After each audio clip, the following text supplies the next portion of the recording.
Era ahí, pues, repasar otra vez la clase y mirar, pues, que uno no se haya perdido ningún tema ni nada. Vale, yo voy a intentar porque la verdad nunca he grabado una clase, como les digo, voy a usar la opción grabar clase que está aquí en Zoom. Ya, de hecho ya empecé la grabación, en este mismo instante acabo de empezar la grabación. Tengo un inconveniente de pronto, es que de pronto si la clase pesa mucho, no me cupe todo en el disco duro, ¿sí?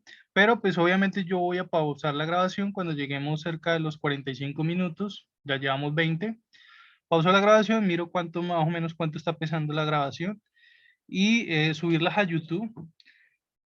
YouTube, no sé si hay otro mecanismo porque realmente por WhatsApp no se pueden subir videos pesados. Y pues una clase de 40 minutos, otra clase de 45, pues no se va a poder subir a WhatsApp. Entonces me tocaría subirlas a YouTube y de YouTube mandarles el link. Esa es la opción que yo veo más viable por ahora.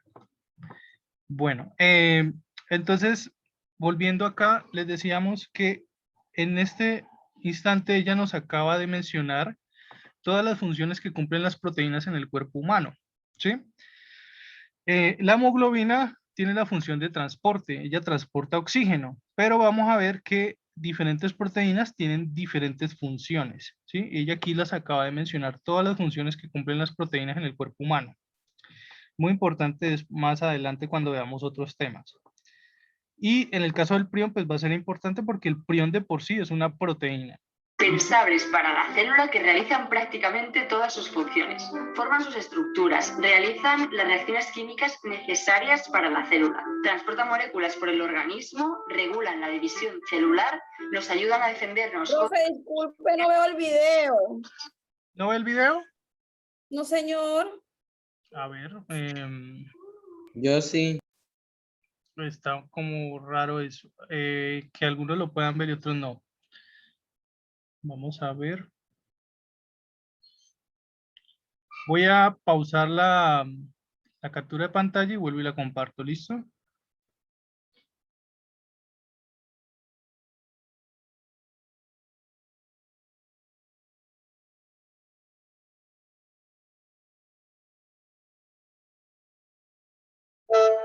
Ahí se logra ver.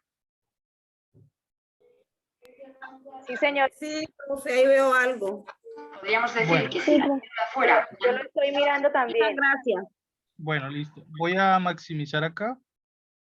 Listo. Y proteínas volvemos. serían sus trabajadoras. Si analizamos de qué están hechas, las proteínas son una cadena de unas piezas más pequeñas llamadas aminoácidos. En otras palabras, los aminoácidos son los bloques de construcción de las proteínas. Tenemos 20 tipos diferentes y la combinación de los distintos aminoácidos dará lugar a distintas proteínas. Pero es que la cosa va todavía más allá porque... Aquí hago otro pause. Ella acaba de explicar que las proteínas dependen su estructura de cómo se están uniendo los aminoácidos y nos dice que hay diferentes tipos de aminoácidos, más o menos 20 tipos de aminoácidos. Más adelante van a ver que hay aminoácidos esenciales y no esenciales, y esa es una de las razones por la que nosotros debemos en nuestra dieta consumir proteínas, ¿sí? Así sea proteína animal o vegetal, pero consumir proteínas porque por acá alguien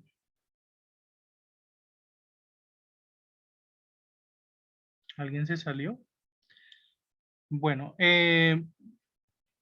porque esos aminoácidos no se consiguen de ninguna otra forma, ¿sí? Entonces necesitamos ingerir aminoácidos de alguna fuente, ¿sí? Y la mejor forma de obtener esos aminoácidos es comiendo proteínas. ¿Listo? Entonces, algo similar ocurre con el ADN. A ustedes de pronto en el colegio les enseñaban que el ADN era la unión de 4 bases nucleótidas y dependiendo de cómo se unieran esas bases nucleótidas, ¿sí? Bases nitrogenadas, pues así va a ser la estructura del ADN. Aquí pasa algo parecido, pero con los aminoácidos y las proteínas. ¿Listo? Sigamos. proteínas son mucho más que una simple secuencia de aminoácidos. Para que una proteína sea realmente funcional, necesita plegarse sobre sí misma, adoptando así una estructura tridimensional. Por eso, cada proteína tiene una estructura tridimensional única dependiendo de la secuencia de aminoácidos que la forme y que hará que se pliegue de una forma u otra. Este plegamiento no es algo que se haga porque así la proteína queda más mona, sino que realmente es algo muy delicado y muy importante porque una proteína mal plegada no podrá cumplir bien su función. Una proteína defectuosa no le servirá a la célula, lo cual puede tener consecuencias terribles. Pues los priones son unas proteínas que no solo están mal plegadas, lo cual hace que ya no puedan cumplir la función original de esa proteína, sino que además son capaces de transmitir esta forma mal plegada a otras proteínas, son capaces de infectarlas. Es un poco el concepto de como si fueran zombies, ¿no? O sea, los priones son como zombies que a medida que se van topando con proteínas sanas, las van volviendo defectuosas e infecciosas como ellos. Y la pregunta que cabe hacerse aquí es ¿de dónde sale todo este lío? ¿De dónde vienen los priones?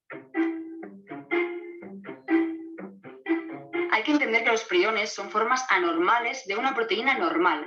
Es decir, los priones provienen de proteínas que se encuentran de forma natural en nuestras células, pero que tienen una forma o estructura alterada. A pesar de que existen otras proteínas que podrían actuar como priones, en este vídeo nos vamos a centrar en la proteína priónica celular o PRP-C, de lejos la más estudiada y la que causa las enfermedades priónicas que veremos más adelante. La proteína priónica celular o PRP-C se encuentra de forma normal en la membrana de nuestras células. A pesar de que se encuentra en varios tipos de células por todo el organismo, lo hace predominantemente en la membrana de nuestras neuronas, en el sistema nervioso.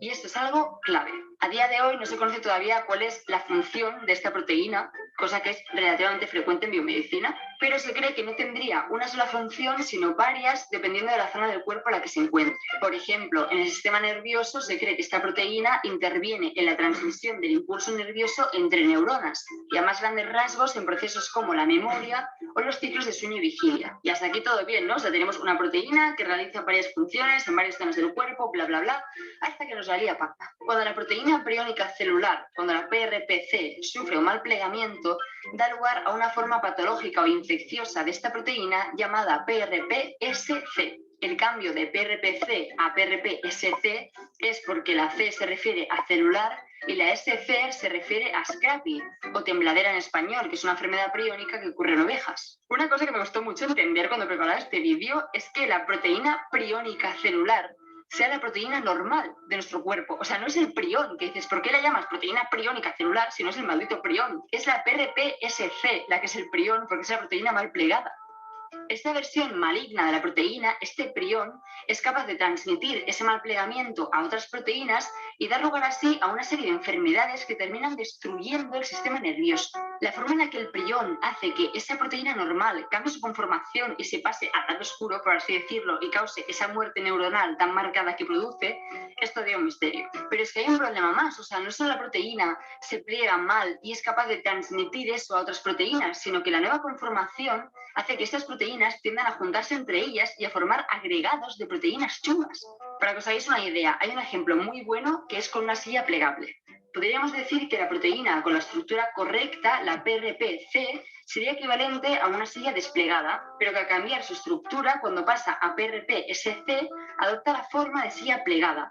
Con esta nueva forma, a la proteína le resulta más fácil formar agregados de proteínas defectuosas. El problema de estos agregados de proteínas es que son jodidamente estables y resistentes, lo cual hace súper imposible para nuestro cuerpo poder degradarlos. El hecho de que los priones puedan infectar otras proteínas haciendo que cambien su conformación, de que estas proteínas mal plegadas se junten formando agregados y de que nuestro cuerpo sea incapaz de eliminar estos agregados, hace que con el tiempo los priones terminen generando las llamadas encefalopatías espongiformes transmisibles. Bueno, ahí voy a hacer otro pause. Ella dijo que estas proteínas mal plegadas, es decir, el prión, tiene la capacidad de hacer que otras proteínas que sí son buenas se pleguen mal de forma que también se vuelvan priones, ¿sí? Por eso ella hacía la similitud con los zombies, ¿no? Un zombie te muerde, te infecta y te volviste zombie. Entonces, eso es lo que pasa con los priones. Pero hay otro problema más. Los priones generalmente no producen ningún tipo de respuesta inmunológica, porque no, el cuerpo no las reconoce como cuerpos extraños. Generalmente cuando hay un cuerpo extraño, un virus, una bacteria, el cuerpo responde ante ese cuerpo extraño, ante ese microorganismo y lo ataca, encuentra la forma de destruirlo o asimilarlo, ¿cierto? Con los priones no pasa eso. Ellos no activan ninguna respuesta inmunológica, no activan el sistema de defensa, por lo tanto, no se destruyen, ¿sí? Van a seguir ahí. Y se van a seguir replicando y replicando y replicando, ¿ya? Y terminan matando células, ¿sí? Y generalmente van a matar células cerebrales porque pues es donde más hay de estas proteínas priónicas, ¿sí? En el tejido medular, en el cerebro, es donde más hay este tipo de proteínas priónicas. Entonces, una proteína priónica, como ella decía en el video, no es el prión en sí, sino ese tipo de proteína que es susceptible a volverse en prión, ¿ya? Bueno, continuamos.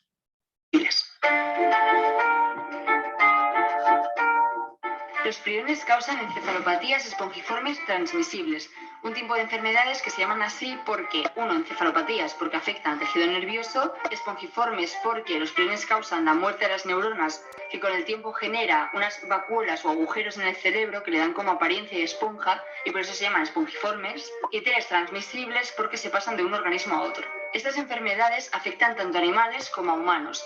En animales, probablemente la más conocida será la encefalopatía espongiforme bovina, que afecta a bovinos y se conoce popularmente como la enfermedad de las vacas locas debido al comportamiento extraño y los problemas motores que mostraban las vacas infectadas, además de otros síntomas como la pérdida de peso, la ceguera o la muerte. Esta enfermedad pegó bastante fuerte al Reino Unido en 1986, cuando empiezan a haber los primeros casos de estas vacas enfermas, y más adelante se declara esta nueva enfermedad que las vacas habían adquirido a partir de la comida que se les daba, que estaba hecha, entre otras cosas, de restos de tejido nervioso de ovejas infectadas por priones. La enfermedad de las vacas locas era peligrosa porque podía hacer que al consumir su carne los humanos nos infectásemos por priones y desarrollásemos la llamada enfermedad de Creutzfeldt-Jakob.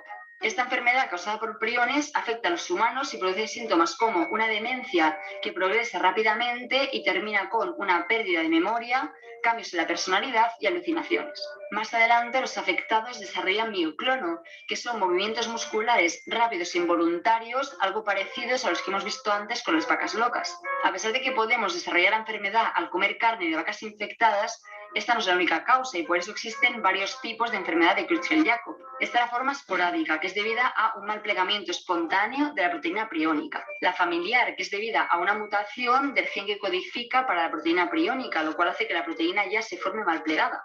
O, por ejemplo, la adquirida, que puede ser tanto al consumir alimentos de animales infectados o de organismos infectados, o, por ejemplo, también por la transfusión de sangre infectada. Aún así, a pesar de que la enfermedad de Creutzfeldt-Jakob es tal vez la enfermedad priónica más conocida, no es para nada la única y existen otras como, por ejemplo, el insomnio familiar fatal, en la cual los afectados comienzan con un insomnio progresivo que se va desarrollando y se va empeorando y acaban teniendo ataques de pánico, paranoias y fobias, y más adelante alucinaciones, demencia y finalmente la muerte. Si hay una cosa que tienen en común todas estas enfermedades causadas por priones es que son progresivas, no tienen tratamiento y siempre son fatales, lo cual me parece una locura.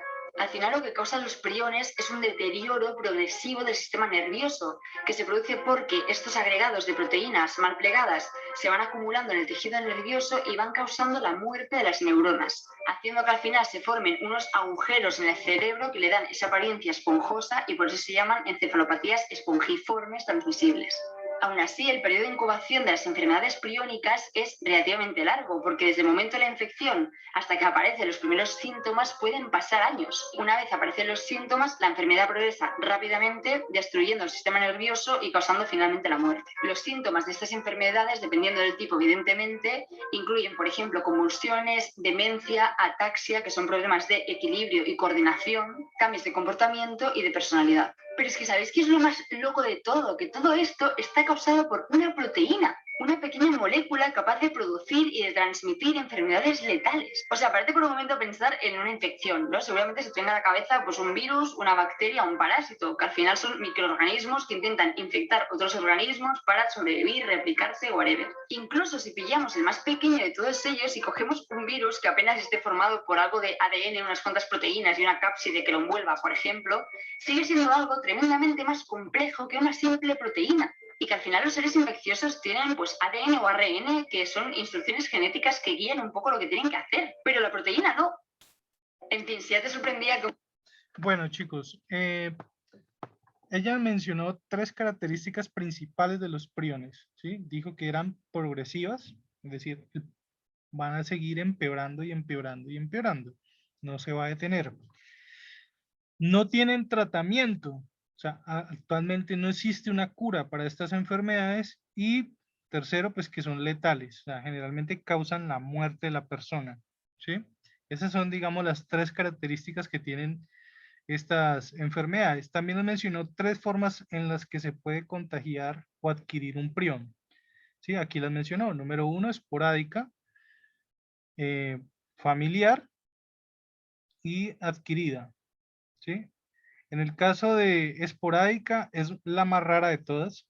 Es decir, que la persona por sí misma desarrolle el prión en su propio organismo. La familiar, que es por herencia genética, ¿sí? Y un ejemplo de la familiar es, por ejemplo, el insomnio familiar, ¿sí? Que ella también lo mencionó más adelante. Incluso hay un documental en Discovery Channel sobre ese trastorno. Es súper raro, pero generalmente todos los miembros de esa familia que desarrollen o tengan el gen van a morir, ¿sí? Recuerden que no todos los hijos de una pareja heredan los mismos genes, ¿no? No somos exactamente fotocopias de nuestros padres, ¿sí? Y la mejor forma de darse cuenta de eso es con nuestros hermanos. Nosotros no somos fotocopias 100% exactas de nuestros hermanos. Por lo que algunos hijos desarrollaban el gen y otros no. Los hijos que desarrollaban el gen del insomnio familiar fatal, todos estaban como destinados a morir jóvenes, ¿sí?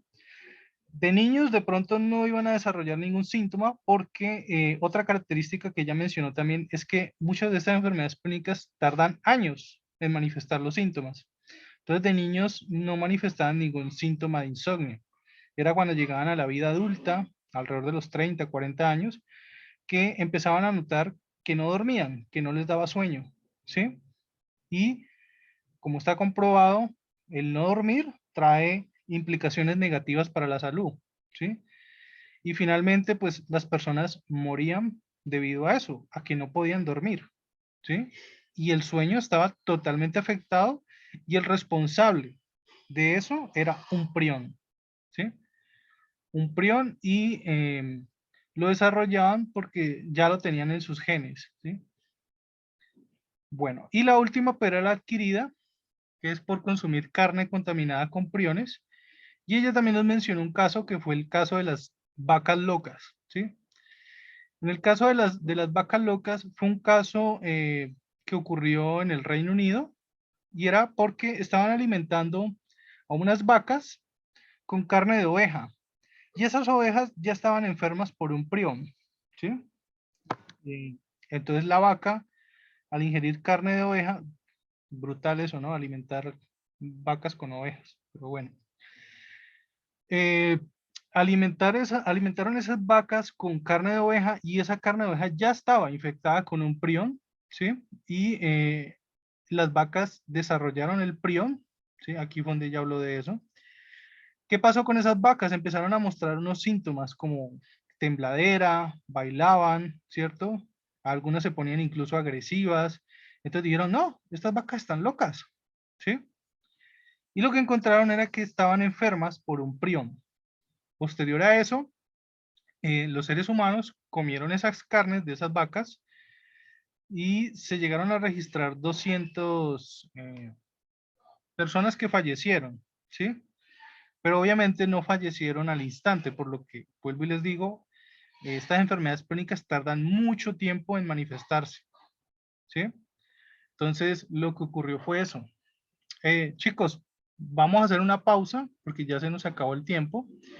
Y 10 minuticos, son las 2:43. Nos vemos a las 2:53. Vemos un último video y cerramos este tema. ¿Listo? Bueno, profe. Bueno, nos vemos ahorita.